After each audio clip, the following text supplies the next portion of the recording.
We start off in the year 1998. The Kings have brought in a new head coach in Rick Adelman, a longtime coach for the Clyde Drexler-led Portland Trailblazers. But the real excitement in Sacramento came in former #1 overall pick Chris Webber. Webber was a talented yet troubled player.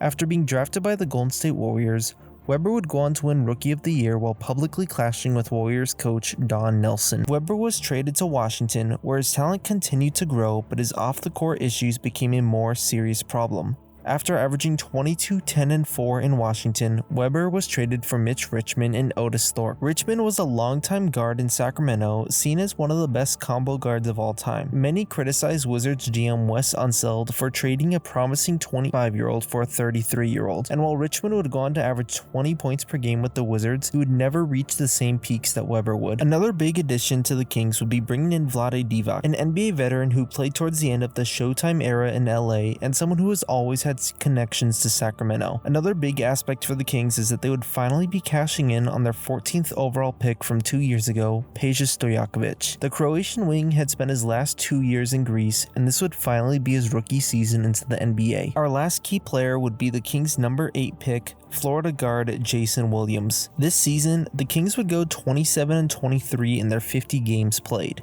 Yeah, this season there was only 50 games, as this was the first ever NBA lockout that disrupted the season. The lockout took place between NBA owners and the Players Association over disputes such as the Larry Bird exception, rookie contracts, the league minimum wage, and more. After months of arguing and a near cancellation by Commissioner David Stern, the NBAPA and owners finally reached an agreement, including raising the minimum wage, adding in the luxury tax, and capping how much players can make when teams use the Bird rule. The Kings would make the 7th seed behind Chris Webber averaging 20, 13, and 4, and Divac putting up 14, 10, and 4. Jason Williams also had a good rookie year while putting up 13 points, 6 assists, and 2 steals per game. While finishing at the 7th seed isn't anything spectacular, this would start a trend of Kings teams we would see for the next few years. A team that was never overly reliant on one player, predicated by quick, effective ball movement, and sometimes leaving defense in the foreground. The Kings ended up leading the league in points scored per game at 100.2, however they also gave up the most points per game, giving up 100.6 per game. They were also the fastest team in the league, having the highest pace, as well as being third in assists with 24 per game. The first round of the playoffs were against an older John Stockton and Karl Malone, but still, these guys had represented the Western Conference in the last 2 NBA Finals. Games 1 and 2 were split between the teams, and Game 3 would head into overtime after a clutch free throw by Divac and a missed game winner by Karl Malone. Overtime started out slow as it took 2.5 minutes before the Kings finally scored off of a Chris Webber jump hook. Webber would then foul out, but then 2 big shots by Divac in the final minutes closed out the nail-biter for Sacramento. Game 4 ended up being a 1-point game. Divac gave the Kings an 88-87 point lead after converting an and-one layup over John Stockton. However, Karl Malone comes back and hits a shot himself. Vlade would then put up 2 more free throws from another foul, giving the Kings a 1-point lead on 7 seconds left. That is when the Jazz inbound the ball to John Stockton, and he pulls up from deep mid-range to give the Jazz a 1-point lead with 0.7 seconds left. Jason Williams is late getting a shot off as time expires. The deciding Game 5 went into overtime, however the Jazz firmly controlled the extra period, and they would eventually advance on to the next round, eliminating the Kings. Webber didn't put up the greatest playoff series, averaging only 15, 10, and 4 in 5 games. However, there was many reasons to be optimistic for Sacramento. This was only their first playoff appearance since the 1987 season, and their win total was a huge difference from the year prior. In the 1997-98 season, the Kings won 32% of their games, going 27-55. This season, they had won 54% of their games, going 27-23, a 22% difference in win percentages. The next season, the Kings' course stayed the same, but Chris Webber made a jump, averaging another 4 points per game, earning his second All-Star appearance. Jason Williams and Vlade Divac continued to put up similar numbers from last year, and Peja Stojakovic continued to develop, increasing his 3-point efficiency from 32 to 37%. Once again though, it was a similar story to the year prior.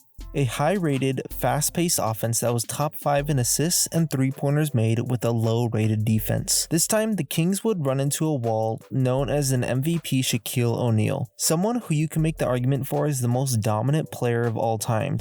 That, and he was combined with another young star named Kobe Bryant, who is now averaging 22 points per game and earned his second All-Star nod. Combined, this duo was a dynasty and had won 67 games. For being a mere 8th seed, the Sacramento Kings were expected to roll over to the eventual champs. However, that was far from true.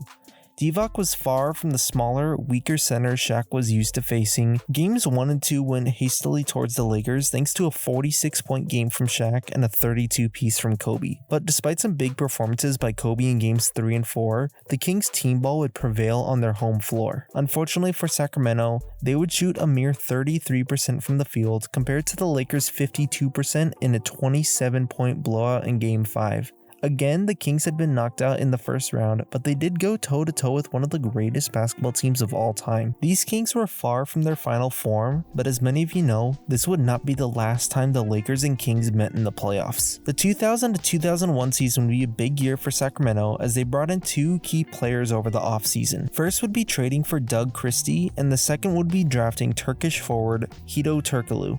Christie was an amazing player to bring in. He put up about 12 points per game, was a solid passer, good three-point shooter, but one of the best perimeter defenders in the league, something the Kings sorely lacked. And while Turkoglu was quite limited in his rookie year, he was on the all-rookie squad. Chris Webber had the best year of his career, averaging 27 points, 11 rebounds, 4 assists, a steal, and 2 blocks per game. He would finish 4th in MVP voting. This year, the Kings also saw a huge step up from Peja Stojakovic.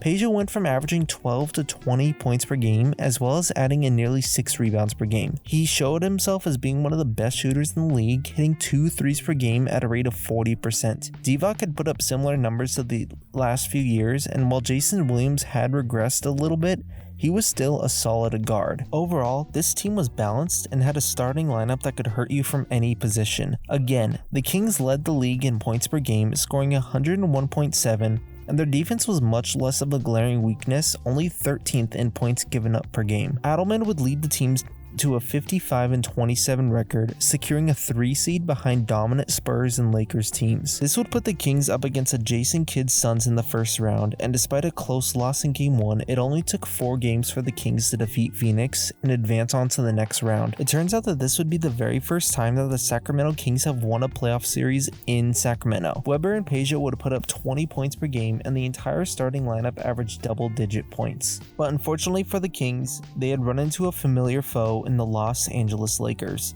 To double on top of that, the Lakers had only won 56 games this year, making them far less threatening than what they actually were. By this point, the Kobe and Shaq feud had started to be seen by the rest of the league, but it was still far too late for the Kings. Bryant had developed into one of the best guards in the NBA, averaging 28 points per game, causing some to question if it was actually Kobe or Shaq's team. Regardless of whose team it was, they were still way too much for the Kings to handle. While Game 1 was close thanks to a late Kings run, the rest of the series would be a blowout as the Lakers swept Sacramento. Kobe and Shaq put up arguably the greatest single series playoff performance between two teammates ever. Bryant averaging 35 points, 9 rebounds, 4 assists, and Shaq putting up 33 points, 17 rebounds, and 3 blocks per game. That was too much despite solid play from Webber and Peja. This Lakers team would go on to sweep the Spurs and only drop one game to the Allen Iverson-led 76ers, going 16-1 in the playoffs. This playoffs run would put this Lakers team in the contending for the greatest NBA team of all time. The Kings had continued to show promise, but back-to-back losses warranted some sort of change in Sacramento. That change would come in trading away Jason Williams for Mike Bibby. Williams had been a key part of the roster, but he may have been the one holding them back. He was an inefficient player, only shooting above 40% once for the Kings, as well as barely being a 31% three-point shooter. He had no defensive impact, and while his highlights were flashy, they could often backfire. All that, combined with off-the-court antics, caused GM Jeff Petrie to trade White Chocolate for Mike Bibby. Bibby was seen as someone who is less flashy but overall more consistent, a well-rounded player who can be the true point guard the Kings were looking for. Enter into the 2001 to 2002 NBA season. The season that would grant us the greatest team to never make the finals. Webber, Peja, Divac, and Christie all continued to produce at solid rates, albeit Webber only played in 54 games due to off-the-court issues. However, backup point guard Bobby Jackson had managed to bump up some of his scoring totals without gaining any more minutes the year prior. Hedo Turkoglu was taking some steps and looking to be one of the better young forwards in the league. The Kings' new pickup, Mike Bibby, would be everything the Kings were hoping he would be. Bibby averaged 14-4, being a much more consistent player and better shooter and defender than Williams. In total, this Kings team would have 7 players score double-digit points per game, with 2 of them scoring more than 20. This Kings team would be the pinnacle of depth, having that rivaling any team in NBA history. They went 61-21, housing one of the best offenses and defenses in the league. Their first round matchup would be against a familiar foe in the Utah Jazz. This time the Kings get their revenge as Stockton and Malone are too old to compete with Sacramento.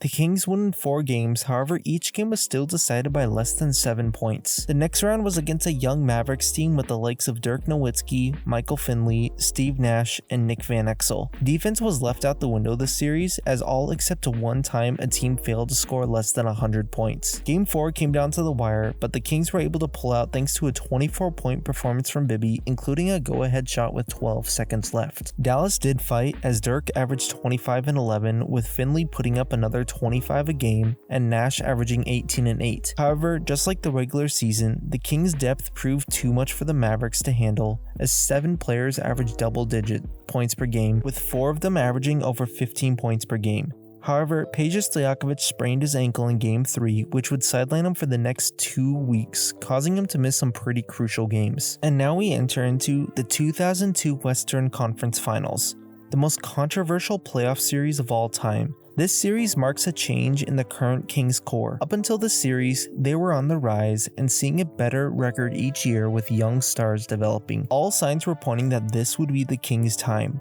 However, the Sacramento Kings would never reach the conference finals again. So we have it, for the 3rd time, the Kings and the Lakers. One of the most storied rivalries of the 2000s, with many fights between players, comments by Shaq, and legendary moments between them. They were about to come together in another series. Despite missing Peja for the first 4 games of the series, the Kings held their own, winning 2 of the first 3 games, and they would have taken a 3-1 lead in Game 4 if it weren't for an iconic shot by Robert Horry. Game 5 also came down to the wire. After Divac blocks a Kobe shot, Mike Bibby is able to hit a long 2 from an inbound with 8 seconds left. Kobe misses the jumper as time expires, and the Kings win by 1, taking a 3-2 lead. But enter into Game 6 of the Western Conference Finals.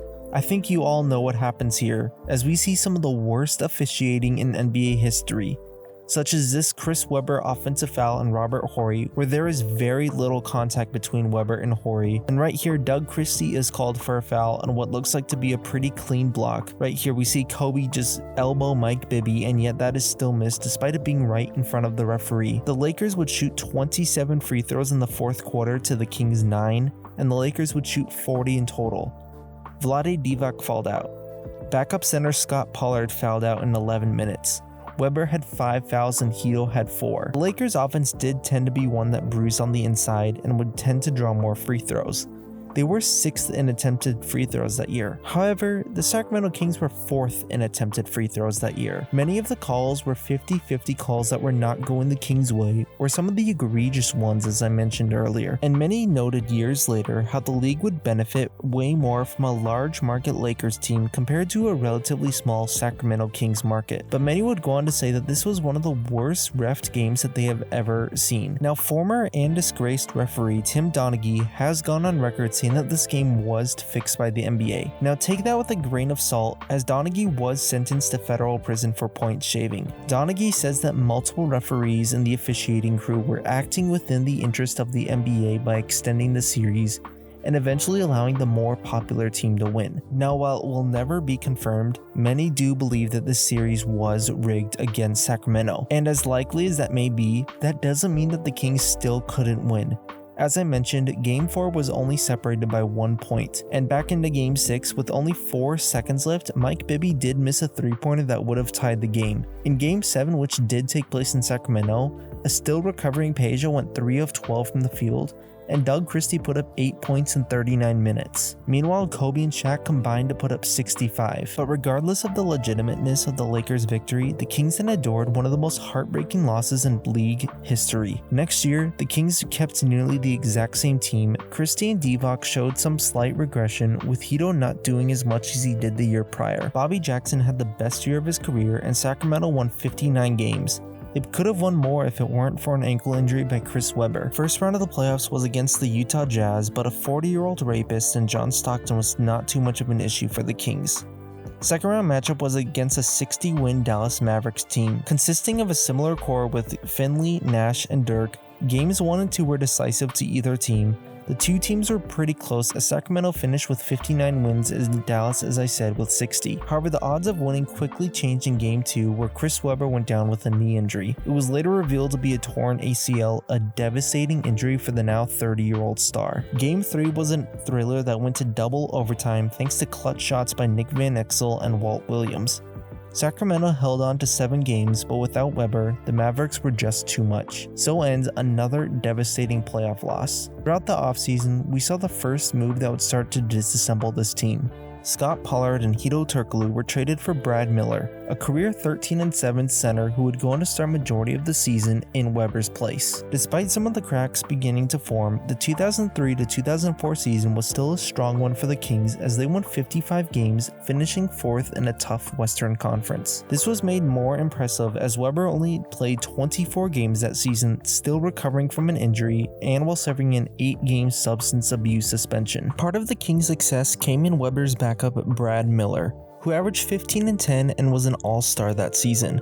He also helped make up for the production of an aging and regressing Vlade Divac. Lastly, Peja Stojakovic put up 24, 6 and 2. He made 3 3-pointers per game at a rate of 43%. This would be his only All-NBA appearance and the best year of his career. Even after Webber's return, he was noticeably not the same athlete as before, and had seen a large statistical drop-off that continued into the playoffs. But luckily for the Kings, a slower Webber was not too much of an issue as they were able to get revenge on the Mavericks, partly aided by a slowing Michael Finley. The Kings won in only 4 games, however the series was incredibly close. Games 4 and 5 came down to last-second shots by Steve Nash and Dirk Nowitzki that would have tied or won the game. Of the 5 games in the series, 3 of them were decided by 4 points or less. The semifinals would again be a challenge as the Kings were facing another big player in MVP Kevin Garnett.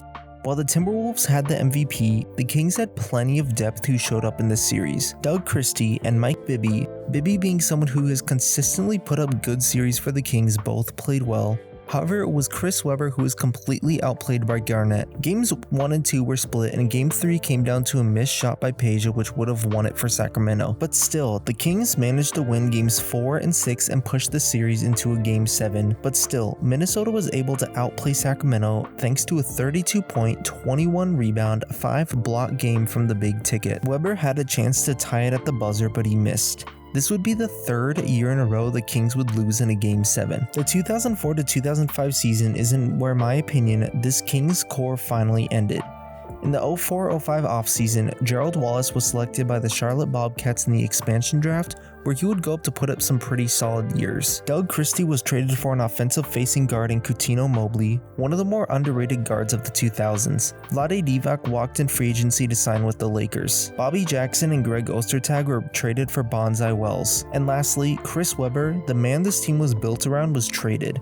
Due to a decline in his game, rise in injuries, and off-the-court issues, Webber was traded to the 76ers for a slew of role players in a lose-lose trade. Webber was expected to be the number 2 to Allen Iverson, an incredibly talented guard who was never on a team good enough to go all the way. However, Webber failed to fit into the offense, there was a stark decline in his stats, his defense dropped off, and injuries in his ankle and knee began to rack up. That year, the Kings would win 50 games led by Peja and Bibby. In the first round, they would go up against a Ray Allen-led Seattle Supersonics, where it would only take 5 games for the Supersonics to win, Allen averaging 32, 5, and 5. Flash forward into the next season, and on January 25th, 2006, a year after originally requesting a trade, Peja Stojakovic was traded for Ron Artest. Artest had been the subject of many trade talks after the Malice at the Palace, and Jeff Petrie was looking to shake up the Kings' crumbling roster. That offseason, the Kings would also bring in an aging Sharif Abdur-Rahim, one of the more talented but forgotten guards of the 90s and 2000s. Peja would only go on to spend 1 year in Indiana before spending time in both New Orleans and Dallas. He was a key player on those teams but never reached the heights he did in Sacramento. The Kings limped into the playoffs off the backs of Mike Bibby, who had his best seasons points-wise, Ron Artest, Bonsai Wells, and Sharif. The Kings were the 8th seed, facing a powerhouse San Antonio Spurs. Sacramento did manage to push the series to 6 games thanks to a buzzer beater by Kevin Martin, but these 2006 playoffs would be the last time we ever see the Sacramento Kings in the playoffs. Longtime coach for this team, Rick Adelman's contract expired in the offseason, where both he and the Kings mutually agreed to part ways. This officially marks the end of the legendary Kings team, entering them into the longest rebuild in the NBA. A quick side note before we get into the rebuilding era, we're going to be talking a lot about the Kings draft picks, and I want to clarify that simply missing out on a star because that star was way better than they were projected does not mean that they exactly failed on a pick. But when they repeatedly miss out on high-end talent, when they consistently draft busts, and when they fail to develop their young players into stars, that is a pattern of failure by an NBA team, and that is something I want to highlight today. So with that, let's get into it. The 2006-07 season saw starch decline from the year prior. The Kings brought in a new coach in Eric Musselman, who actually had a better than expected start but was quickly on the hot seat after being cited for a DUI. The Kings only won 33 games, missing the playoffs. Bibby and Artest put up solid seasons, but the Kings did have one bright spot in their young guard, Kevin Martin. Martin in his third year doubled his scoring output from the year before, averaging 24-2. Their 33 wins netted them the number 10 pick where they drafted Spencer Hawes. While Hawes wouldn't go on to be anything special, there was only one All-Star drafted after this pick, that being Marc Gasol at the 48th spot. In the 2007 to 2008 year, the Kings were already onto a new coach in Reggie Theus. Artest and Martin continued to produce, however Bibby showed a large drop-off from the year prior until he was traded. He was traded for a package including 4 role players, with the best of them being Tyronn Lue, who was cut a few days later. This team did have some solid all-around play as 6 players averaged double-digit points. However, their lack of true star power and defense prevented them from being a serious playoff contender. Sacramento landed the number 12th pick of the 2008 draft class, selecting Jason Thompson. The only realistic player besides him to draft would have been Roy Hibbert. As you know, Hibbert only showed a few years of success, and many mock drafts had Thompson rated higher than Hibbert. The 2008-09 season was another brutal season for the Kings. Raheem retired, and Artest was traded for the Rockets for a rookie in Dante Green, who would only ever play for 4 years in the league, and an old Bobby Jackson who retired the next year, that and being a first-round pick as well. Kevin Martin played well, but the Kings struggled, only winning 17 games, having the worst record in the league, with Reggie Theus already being fired only a third into the season. Next brings the coveted 2009 draft class featuring guys like Blake Griffin, James Harden, Steph Curry, and DeMar DeRozan. And you would expect for the worst team in the league to get the number 1 pick, but the Kings fell down to the 4th spot, meaning they wouldn't even be able to get the expected top talent in Griffin or Hasheem Thabeet. Instead, they opted with the lengthy guard in Tyreek Evans. Evans was seen as a strong pick as the Kings did have a roster that could fit his playstyle, allowing him to score near the paint, post up, and use his amazing vision and play as a true 6'6" point guard. They also drafted Omri Caspi with the 23rd pick, but no notable players were drafted around that mark. The 2009-2010 season saw another new coach in Paul Westphal. The Kings again continued to struggle, for as talented as Kevin Martin was, he was also incredibly injury prone. This made it quite difficult for the Kings to both develop him and build around him. That season, the Kings decided to cut ties with the young star as they traded Martin for a trade package which essentially returned Carl Landry. Landry for his career was a player who would mostly play big minutes coming off the bench. The two 21-year-olds in Spencer Hawes and Omri Caspi had decent seasons, both averaging about 10 and 5, until Hawes was traded for Samuel Dallenberg. There was another bright spot on this roster. Despite not being one of the highlighted players of the draft class and possibly aided by a Blake Griffin injury, Tyreek Evans averaged to manage 25-6, winning the Rookie of the Year award. Tyreek was seen as one guy who can end this drought that was appearing to form in Sacramento. More good news for the Kings came in the 2010 draft class, where the number 5 pick selected DeMarcus Cousins, a generational center out of Kentucky. Even their second-round pick came to be solid in Hassan Whiteside. However, Whiteside would only play 19 games in Sacramento before spending time in China and becoming a key player on the Heat. The 2010-11 season was another struggling season. Tyreek Evans dealt with serious injury issues and showed some drop-off from the year before. Cousins showed promise, but was a few years away from becoming one of the best players in the league. Sacramento did not make any major moves to try and improve their roster, and they finished with 24 wins. Landry would be traded for Marcus Thornton, a guard who during his stint with the Kings would average the high teens in scoring. The Kings drafted Bismack Biyombo, but traded him for what would turn into Jimmer Fredette. Jimmer was one of the more complex college players. In his senior year at BYU, Fredette was averaging 29 points per game, hitting 3 threes all from Jimmer range. He was basically Steph Curry before Steph Curry. However, he was also severely undersized and did not have the athleticism to make up for it. He had a ceiling similar to that of Mark Price or Steve Kerr. Worrying his defense would ruin the whole of his game. However, the Kings certainly missed out on this pick given the fact that there were some pretty big stars to go after Biyombo, that being Kemba Walker, Klay Thompson, Kawhi Leonard, and Nikola Vucevic. The 2011 to 2012 season showed to be a possibly optimistic one for Sacramento. Through their moves, they had actually started to build a young core, that being with Tyreek Evans, DeMarcus Cousins, Marcus Thornton, a hyped guard in Jimmer Fredette, and a steal in the 60th pick in Isaiah Thomas. As you know, this core would not go on to be the future for the Kings. Westphal was fired only 7 games into the season. Evans was unable to find the success of his rookie year, and Jimmer Fredette quickly earned a bust label. The only bright spot in the roster was the small Isaiah Thomas averaging 12 and 4, and Cousins, who had started to come into his own, averaging 18 and 11. The Kings struggled in the lockout-shortened season, only winning 22 games and earning the 5th pick of the 2012 NBA draft. This draft would see one of the most painful picks in the Kings drafting Thomas Robinson, a power forward who would only play for 4 years in the league. After Robinson was drafted,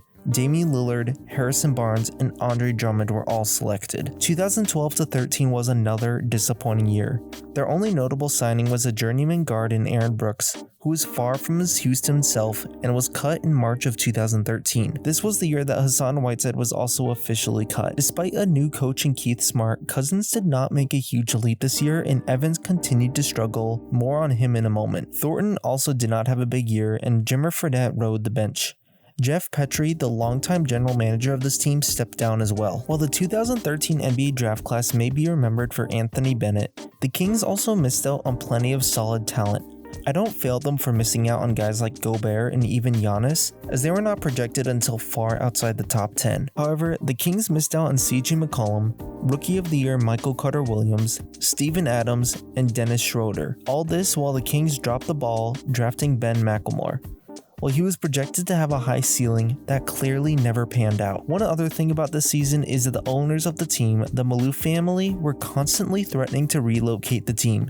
From the 2006 to 2013 stretch, the Kings were one of the worst in the league when it came to attendance. However, Sacramento Mayor and former NBA All-Star Kevin Johnson, as well as the help from rabid and loyal Kings fans, managed to get the NBA to force the Maloofs to sell the Kings, saving them from relocation. To kick off the 2013-14 season, the Kings traded someone who they thought would be their centerpiece, former Rookie of the Year Tyreek Evans. Evans had some difficult time in Sacramento, as he, along with Michael Carter-Williams, are seen as some of the only rookies to actually regress from their rookie season after winning Rookie of the Year. Evans' last few years in his first stint in Sacramento were all struggle, primarily as the Kings tried to switch his position and play style, wanting him to operate in more of an off-ball role. Tyreek Evans, not being much of a shooter, right when the league began to progress heavily to favoring off-ball shooters, struggled mightily without the ball in his hands. The team he was traded to, the Pelicans, continued to play him out of position, hindering his career. Clearly, there is still some talent in Evans, as in the 2017-18 season,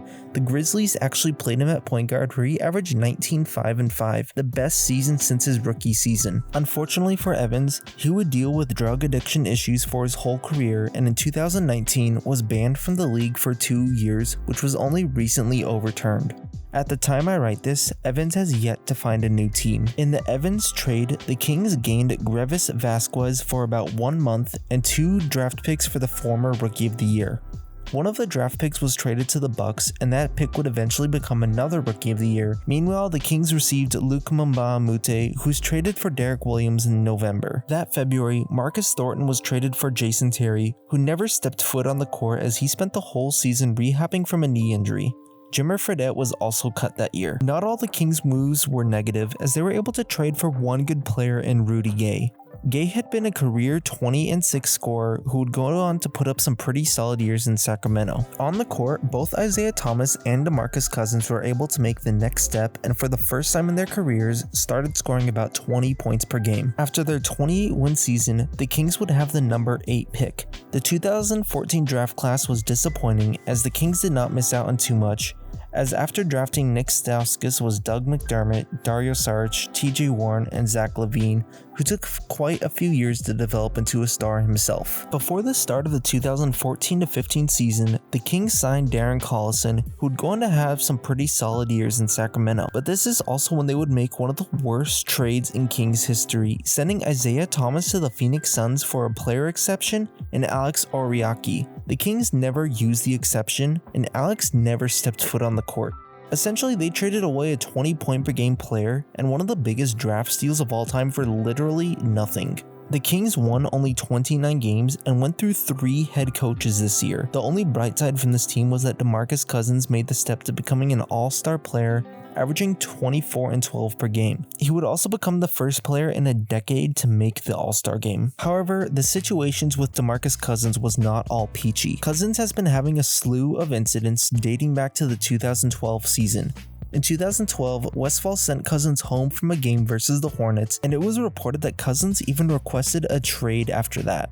Only a few days later, Westphal was fired. That November, he was suspended 2 games after trying to confront Spurs commentator Sean Elliott after some comments that Elliott had made. Cousins was suspended for 2 days in December for his unprofessional behavior. By this point, he had already racked up 16 technicals and multiple ejections and suspensions. In 2014, DeMarcus Cousins punched Patrick Beverley and was suspended. So as talented as DeMarcus was, he was also becoming a major headache for the Kings. 2015 was an incredibly rough draft as the Kings reached for a center in Willie Cauley-Stein. Not like they didn't already have a good center. Some notable players after him included Kelly Oubre Jr., Cameron Payne, Miles Turner, and Devin Booker. In the 2015-16 season, the Kings made a trade exchanging a few role players and swapping picks. Those picks would become important in a few seasons from now. Cousins became arguably the best center in basketball, averaging 27 points per game, but not even the addition of an aging Rajon Rondo would help, as this team only wins 33 games. The Kings would draft Marquise Chris, but he was traded to the Phoenix Suns for a package that would net Bogdan Bogdanovic, one of the few successful trades for Sacramento. In 2016 and 17, Cousins would continue to become one of the best players in the league. He was also traded in February of 2017 as the Kings did not feel that due to his off-court issue, they would be able to build a contender around him. The Kings sent Omri Caspi and DeMarcus Cousins to the Pelicans for Tyreek Evans, Langston Galloway, Buddy Hield, and a draft pick. If you can't tell, this is pennies on the dollar for what would be one of the best players in the league. Evans and Galloway would only spend the rest of the season in Sacramento. The supposed centerpiece for this trade was supposed to be Buddy Hield, someone the Kings owners believed could be the next Steph Curry. If you think that sounds ridiculous, how about the fact that he said this after Steph was already a 2-time MVP, while Hield was a rookie barely scoring 10 points per game. While Hield would develop into a solid player, he also would eventually gain a massive contract, giving him way more than what he was worth. The Kings won 32 games that season. In 2017, the Kings selected one of the better prospects in the draft in De'Aaron Fox. However, remember that trade that I mentioned a few seasons ago, including Carl Landry, the one that included the swapping of draft picks? Well, the draft pick that the Kings gave away was the draft pick given to the Celtics. The Celtics would eventually go on to draft Jason Tatum. So yeah, they kind of missed out on that one too. The other pick that they had in this draft was the pick from the Cousins trade, which ended up being the number 10 pick. They drafted Zach Collins, someone who would only play in the league for a few years. Right after Collins was drafted, Luke Kennard, Donovan Mitchell, Bam Adebayo, John Collins, Jared Allen, and OG Anunoby were all drafted. The 2017-18 season doesn't have a lot to talk about, as a 36-year-old Zach Randolph was their best player. The 2018 draft class was another huge swing and a miss, as the Kings failed to miss out on another franchise-altering prospect. In this loaded draft class, the Kings got the number 2 pick where they selected Marvin Bagley. After Bagley was selected, Luka Doncic, Jaren Jackson Jr., Trae Young, Colin Sexton, and Mikal Bridges were all drafted. 2018-19 was a more uplifting season for Sacramento. Hield became a solid 20-point per game guy, De'Aaron Fox made some huge steps to become one of the better young guards in the league, Harrison Barnes, who was looking for a larger role, joined Sacramento, and even Marvin Bagley didn't look too bad as a rookie, averaging 14 and 7. Bogdanović was becoming one of the better scorers in the league as well, and the Kings barely missed out in the playoffs being a 9th seed. Take barely with a grain of salt as they were also 9 games away from the 8th seed, but still, finishing as the 9th isn't that bad. This season the Kings didn't have a first round pick and the Celtics selected what would become Romeo Langford with it. In the 2019-20 season, Luke Walton becomes the head coach of the Kings and De'Aaron Fox cements himself as one of the best young guards in the league. However, they did not have nearly as much success as the year prior, finishing 12th in the Western Conference. In that draft, they would go on to select Tyrese Haliburton with the number 12 pick. Haliburton would quickly develop into another young, underrated guard. In the 2020 season, De'Aaron Fox became a 25-point per game scorer, and the Kings brought back Hassan Whiteside. Better late than never, I guess, on him. Pressure was starting to be placed on Bagley as Luka Doncic and Trae Young became franchise changers for their teams. Even DeAndre Ayton was becoming a solid player in Phoenix. Meanwhile, Bagley was starting to struggle in Sacramento with reported tensions between him and the Kings front office. And that brings us to this year, the 2021-2022 NBA season. It is still early to say anything about their rookie Davion Mitchell. However, he has had some good moments this year. Marvin Bagley was traded to the Pistons, and Tyrese Haliburton was controversially traded away to the Pacers for Domantas Sabonis. It's too early to see who won that trade, but I have a feeling Sacramento is going to end up regretting this one. I wanted to track all the draft picks that the Kings made since the 2006 season. After all, the draft is what a struggling, rebuilding team is supposed to use to get better. So I figured I would take a look at how the Kings did. I broke up players into 4 categories. First are the stars. Obviously, these are the players who become All-NBA players, multiple All-Star selections, become the best in the league at their position.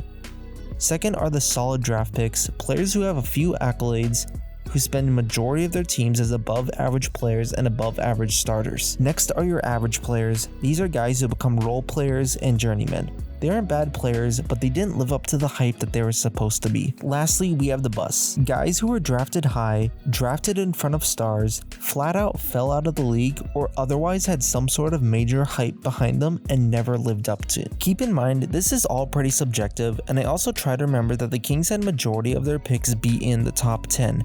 To keep things simple, I did only look at their first round picks. First round picks, especially those in the top 10, should be drafting good players and eventual stars. A team that consistently drafts in the 20s is fine with drafting average players, but if you're Sacramento and constantly in the lottery, if you're not drafting good or great players, you're doing something wrong. So let's get into it. Starting with the busts, in my opinion, Sacramento drafted 3 busts in Jimmer Fredette, Thomas Robinson, and Marvin Bagley. Bagley was selected right before Luka and Trae. Thomas Robinson only spent a few years in the league despite being a top 5 pick and drifted right before Damian Lillard. Fredette, as I mentioned, was a huge prospect in college who never made it work in the league, and 2 Hall of Famers were drafted right after him. For the Kings' average players, the Kings drafted average players in Spencer Hawes, Jason Thompson, Omri Caspi, Ben McLemore, Nick Stauskas, Willie Cauley-Stein, and Zach Collins.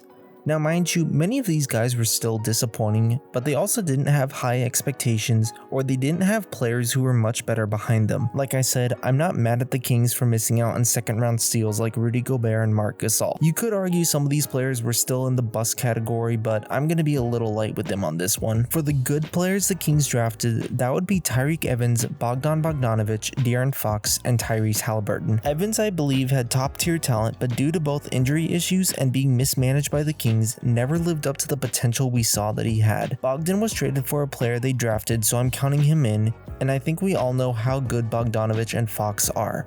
With Haliburton, I'm expecting he's going to land in this category. Even if things don't pan out in Indiana, I could see him being a career role player, making him at least average, but I'm sure he's going to be much better than that. And lastly, in all the years of missing the playoffs, the Kings had only drafted 1 star in the lottery. That being DeMarcus Cousins. Cousins, during his time on the Kings, became one of, if not the best centers in the league, one though we never got to see his career fully develop due to an Achilles tear. So despite having majority of their draft picks land in the top 10 or top 15, the Kings only had a few players develop into solid NBA players. The Kings have failed in every aspect of the rebuild. They have failed in drafting top-end talent consistently. they have failed in developing many of their players. They have had a long injury history of top talent.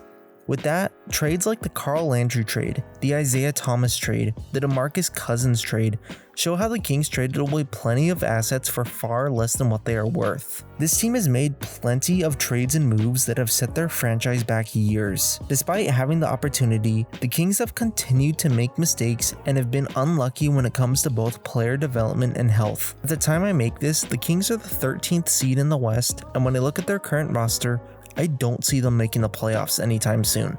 So this is why the Sacramento Kings have the longest playoff drought in the NBA, and this is how the Sacramento Kings have failed to rebuild. Thank you for making it this far, Kings fans. I'm sure this one was a difficult video to watch. The Kings have been both unlucky and very poorly run in their last 25 years. This video took forever for me to make, so if you like it, hit the subscribe button and like the video. It means everything for the channel. That's it for this one. I'll catch you guys later.